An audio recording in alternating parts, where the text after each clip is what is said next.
Bonsoir à tous, merci d'être avec nous sur e-Radio, merci également d'être avec nous sur ITV. Bienvenue dans cet entretien exclusif avec le docteur Toulinabou Salama Mouchingi, ambassadeur des États-Unis au Sénégal. Bonsoir docteur.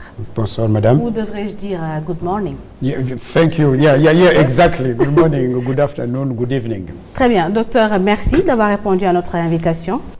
C'est un plaisir de vous recevoir dans nos locaux à Imedia Invest. Docteur, récemment, vous avez dit une phrase qui a attiré l'attention de presque tous les Sénégalais. Vous avez dit que si les Sénégalais sont heureux, ils vont rester chez eux. Pourquoi? La question était à propos de l'immigration ou immigration à l'étranger. C'est une question qui intéresse tout le monde, qui préoccupe tout le monde, les pays dont les gens partent, mais aussi les pays qui reçoivent. Donc les pays qui sont en train de gérer leurs lois sur l'immigration et les pays d'où viennent les gens qui veulent immigrer.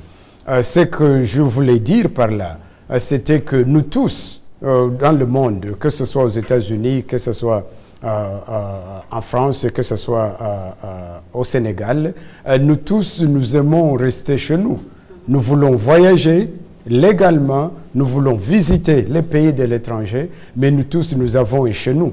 Et il y a des lois. C'est que j'étais en train de dire qu'il n'y a pas de raison de immigrer illégalement si on n'est pas désespéré. C'est ça que je voulais dire. Et pensez-vous que les Sénégalais sont heureux? Je crois, si on regarde ce que nous avons, le pays économiquement, 7% de croissance, 6 à 7% de croissance économique par an, quand même il y a beaucoup à être content, beaucoup à féliciter comment le pays est en train de progresser. Les citoyens sénégalais que je rencontre, c'est à vous, vous êtes sénégalaise peut-être, c'est à vous de me dire si les Sénégalais sont contents. Moi, je suis étranger, je suis là depuis 2 ans. Tout ce que je remarque, c'est que je sais qu'il y a des signes positifs sur le développement du pays. Très bien. Docteur, les États-Unis ont une politique extérieure principalement basée sur les liens commerciaux. Alors, quels sont les liens commerciaux entre le Sénégal et les États-Unis? En fait, ça c'est une de nos priorités, promouvoir les liens commerciaux entre les États-Unis d'Amérique d'un côté et le Sénégal de l'autre côté, mais aussi la Guinée-Bissau, parce que je suis accrédité auprès de la Guinée-Bissau aussi. Donc ça c'est une des priorités. Mais la deuxième priorité, il ne faut pas l'oublier, c'est au niveau de la sécurité. Protéger nos peuples, protéger le peuple américain, les États-Unis d'Amérique, les Sénégalais et le Sénégal contre des menaces sécuritaires et des menaces de santé publique. Donc ce n'est pas seulement un ou l'autre. Et les deux priorités doivent aller ensemble. Et la troisième priorité, bien sûr, c'est de travailler sur des pays où il y a démontrent des politiques centrées sur leurs citoyens. C'est ce que vous appelez ici le développement inclusif, qui revient à la première question, c'est l'immigration, que les gens doivent sentir que le pays est en train d'être développé et que tout le monde bénéficie de ce développement. Donc le développement inclusif, un pays qui a des politiques centrées sur les citoyens, un pays où nous, États-Unis d'Amérique, nous pouvons voir qu'il y a un retour sur l'investissement, qu'effectivement le pays, il y a la prospérité partagée entre nous et vous, entre les États-Unis d'Amérique et le Sénégal. Est-ce ce retour sur investissement qui a attiré ces 14 nouvelles compagnies qui veulent s'installer au Sénégal, ou c'est le pétrole et le gaz? Bon, c'est pas le pétrole et le gaz, c'est seulement un secteur. Et nous sommes dans notre relation, si vous cliquez sur notre site web, vous allez voir que nous sommes dans un peu partout. Nous sommes vraiment une relation pluridimensionnelle. Et quand vous voyez ce que nous faisons à l'ambassade, de l'agriculture jusqu'à aujourd'hui, nous sommes là à ITV pour essayer le côté média, le côté communication, mais nous sommes d'un peu partout. Pour vous citer seulement quelques grands exemples, vous connaissez le Compact, bien sûr, le Millennium Challenge Corporation Compact, un paquet de 550 millions de dollars pour le Compact, où le Sénégal va contribuer 50 millions de dollars, qui fait le total 600 millions de dollars dans l'énergie. Donc ça, c'est un exemple. Nous avons par exemple le département de l'agriculture. D'ici peu, nous allons clore un programme sur le mil qui va se terminer cette année. Mais nous allons commencer notre programme sur la chaîne de valeur de noix de cajou, un programme de 38 millions de dollars, qui est à peu près 22 milliards de francs CFA, qui est un programme régional sur la Guinée-Bissau, la Gambie et le Sénégal. Ça, c'est le département de l'agriculture seulement. Mais nous sommes dans l'éducation aussi, comme vous le savez. Votre programme de lecture pour tous, qui est une initiative du gouvernement du Sénégal pour commencer à enseigner les enfants dans leur langue locale. On a ciblé 3 langues, je crois, le Wolof, le Pulaar et le Serer, où nous sommes en train d'investir à peu près 35 milliards de francs CFA, soit 71 millions de dollars américains, etc. Il y a beaucoup le programme de la sécurité, où vous nous avez vu entraîner les forces de sécurité sénégalaises et les forces de sécurité américaines travailler ensemble. Ça, c'est un programme qui continue. Les forces de maintien de la paix, vous avez un peu plusieurs de vos soldats qui travaillent dans les forces de maintien de la paix, par exemple au Mali, mais aussi dans d'autres pays, où nous travaillons ensemble pour leur formation. Très bien, excellence. Alors, un autre sujet qui passionne forcément les Américains, qui passionne également les Sénégalais, le djihadisme. Alors, vous, en tant que diplomate américain, quel regard avez-vous aujourd'hui sur l'expansion des djihadistes dans le Sahel? Bon, pour nous, la discussion que nous avons aux États-Unis, c'est que le terrorisme affecte tout le monde. Grand pays, petit pays, pays riche, pays pauvre, pays du nord, pays du sud, de l'est, de l'ouest, du centre. Le terrorisme nous affecte tous. Et dans ce cas-là, ce que j'aime dire, c'est que nous tous, nous devons travailler ensemble. Nous devons combiner nos efforts pour lutter contre ces fléaux. L'expansion du djihadisme, ça, ce n'est pas nouveau. Ça, c'est dans les médias un peu partout. Donc, qu'est-ce que nous faisons? Nous devons souder les coudes avec d'autres amis. Un pays comme le Sénégal, nous voulons que le Sénégal soit un exportateur de la sécurité. Et donc, un pays comme le Sénégal, un partenaire fiable comme le Sénégal, nous sommes très contents de l'accompagner, de continuer à voir qu'est-ce que nous pouvons faire ensemble, le Sénégal et les États-Unis d'Amérique, pour combattre ces fléaux. Et l'armée américaine intervient-elle dans le Sahel pour aider les pays à lutter contre le terrorisme? Oui, nous sommes là, nous sommes un peu partout, comme vous le savez. Par exemple, nous contribuons plus de 100 millions de dollars pour le G5. Ça, c'est bilatéral pour les pays de G5.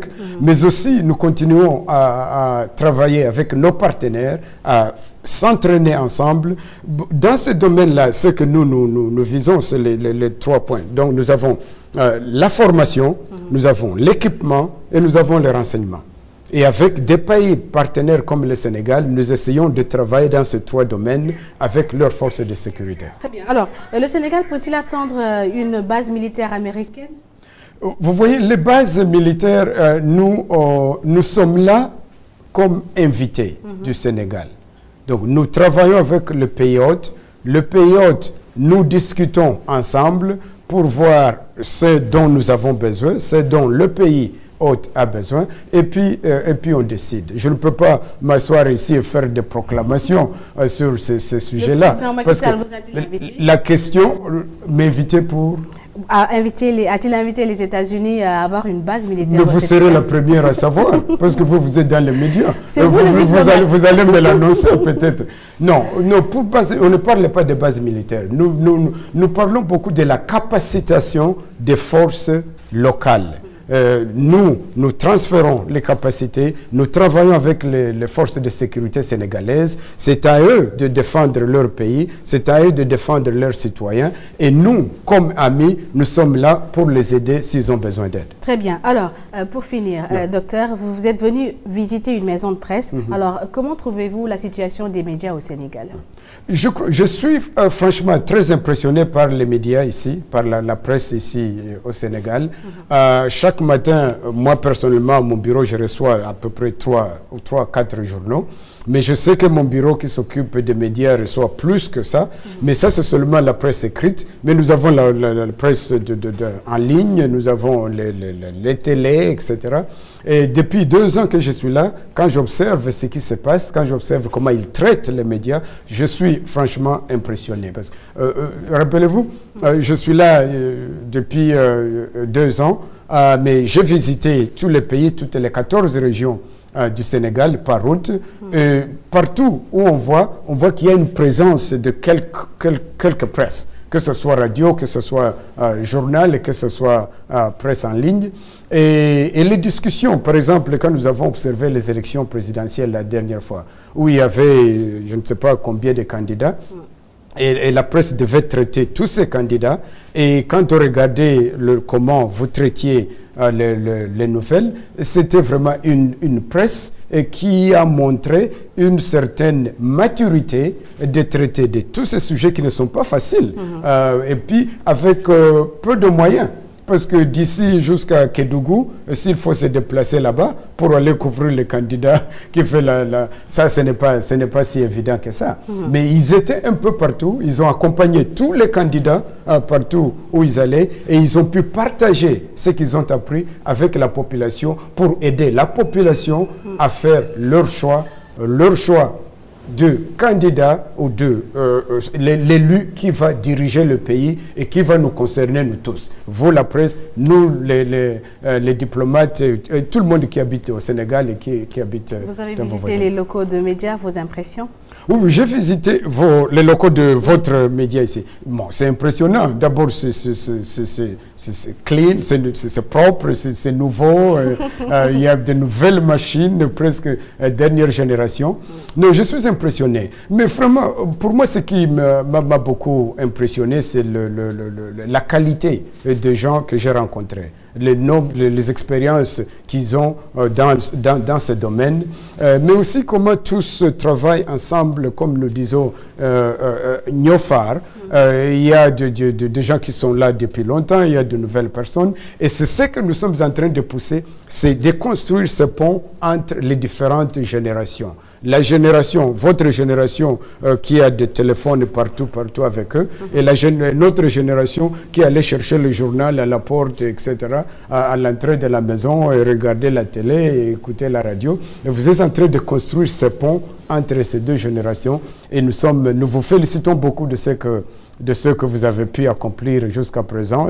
On m'a dit que c'est assez récent, mais il y a quand même des objectifs. On voit qu'il y a une trajectoire où vous voulez aller, et c'est pourquoi j'ai tenu à venir vous rendre visite. Excellent. Et au nom du peuple américain, bien sûr, nous sommes très contents d'accompagner les médias, parce que nous tous, que ce soit les Sénégalais, que ce soit nous, les étrangers qui habitons ici, nous avons besoin de vous pour nous donner les renseignements, pour nous donner les informations, pour nous aider à faire notre travail. Excellency, thank you very much. Okay, thank you very much. Merci également à vous, chers téléspectateurs et chers auditeurs. Je rappelle que nous recevions le docteur Toulinabou Salama Mouchengi, ambassadeur des États-Unis au Sénégal.